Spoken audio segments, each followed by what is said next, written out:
La Fédération des chasseurs est une association loi 1901 agréée au titre de la protection de la nature. Elle fédère aujourd'hui 9600 chasseurs dans le département et 850 territoires de chasse, ce qui fait qu'on a un maillage sur l'ensemble des communes du département. La Fédération des chasseurs assure des missions de connaissance des espèces avec les suivis, mais également s'investit beaucoup sur les habitats avec des implantations de haies, de restauration de mares.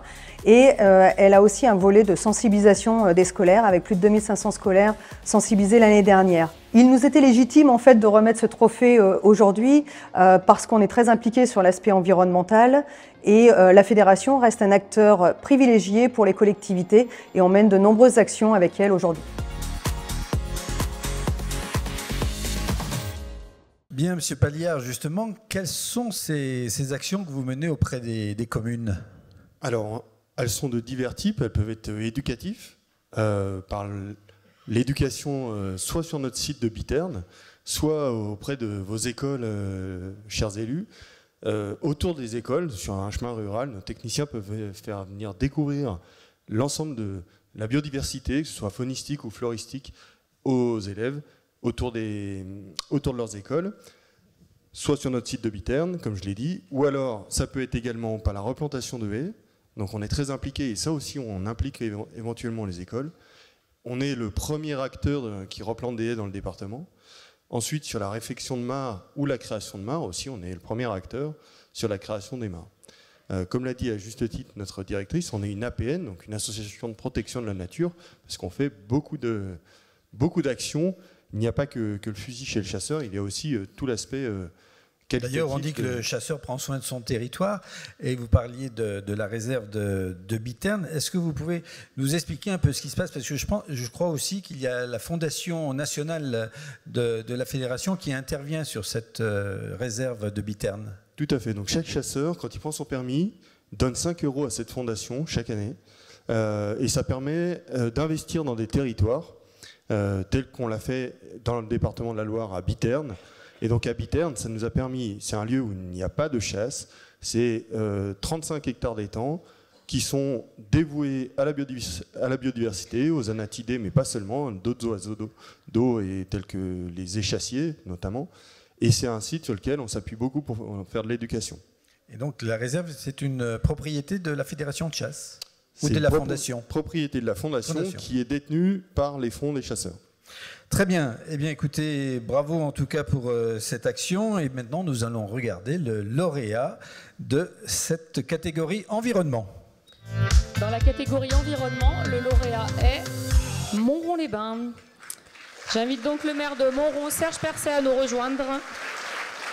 Alors, vous êtes là pour l'espace naturel des Lonzes. Alors, on est à la confluence de l'Aquoise, de l'Anzieux et de la Loire. C'est donc un espace naturel proche du centre-ville. 4 hectares, où on trouve plein de choses, un verger, des ruches, une mare pédagogique, mais vous allez nous détailler tout ça. D'abord, ce projet, il naît des jardins partagés finalement.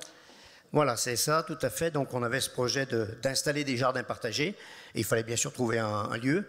Et ce lieu, on l'avait à proximité, très proche du centre-ville, comme vous l'aviez dit, mais sur une zone de 4 hectares. Donc ça fait beaucoup pour des jardins partagés. Ça fait beaucoup de jardins partagés. Donc c'est vrai que c'est un lieu qui était riche par sa biodiversité. Et on a commencé par faire un diagnostic écologique avec une association environnementale, FNE, France Nature Environnement, sur une année pour connaître un petit peu la faune, la flore qui était sur cet espace. Et à la suite de ça, d'essayer de trouver les différents aménagements qu'on pouvait faire sur cette zone. Alors sur cette zone, du coup, on a parlé d'une mare pédagogique. L'idée, c'est de faire beaucoup de pédagogie, pas simplement d'avoir de la verdure ou un poumon vert. Vous pouvez nous expliquer un peu en détail ce qu'il y a? Exactement, je crois qu'il y a pas mal d'aménagements. Je crois qu'aujourd'hui, il faut qu'on protège cette biodiversité qui est fragile et puis qui est indispensable. Et donc, il faut repenser un petit peu notre rapport à la nature et essayer de recréer donc un lien fort avec l'environnement. Donc, c'est le but de cette réalisation, justement, qui permettait de rendre attractif et ludique cet espace, mais surtout en préservant l'environnement et les enjeux environnementaux. Donc en créant des espaces qui permettaient effectivement de respecter tout cet environnement. Donc on a une diversité de paysages. Vous me disiez que par moments on se croirait en pleine forêt.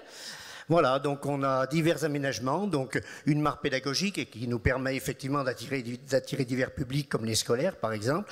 Une mare pédagogique, on a des vergers, on a une prairie fleurie, on a effectivement des bords de coise avec des observatoires à oiseaux ou des palissades qui permettent effectivement d'observer la faune en toute tranquillité sans déranger les oiseaux ou autres animaux.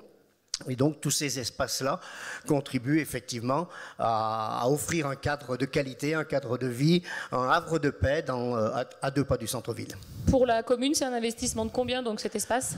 Alors c'est un investissement de 430 000 € à peu près, donc qui ont été investis, mais qui aujourd'hui vraiment est apprécié unanimement de toute la population et des gens aux alentours. J'allais vous le demander, ça a démarré en juillet. Et donc, tout le monde est plutôt ravi? Tout le monde est ravi. Alors, on n'a pas fait de comptage, je ne peux pas vous dire le nom. Combien ils sont à être ravis? Mais c'est un endroit qui a été très, très apprécié. Surtout cet été, on a quand même vécu des périodes de forte chaleur. Et je crois que c'était un lieu où chacun a pu venir se ressourcer, se reposer. Et puis, j'ai oublié aussi dans les aménagements, on a aussi un éco-pâturage avec 2 charmants résidents qui sont toujours là.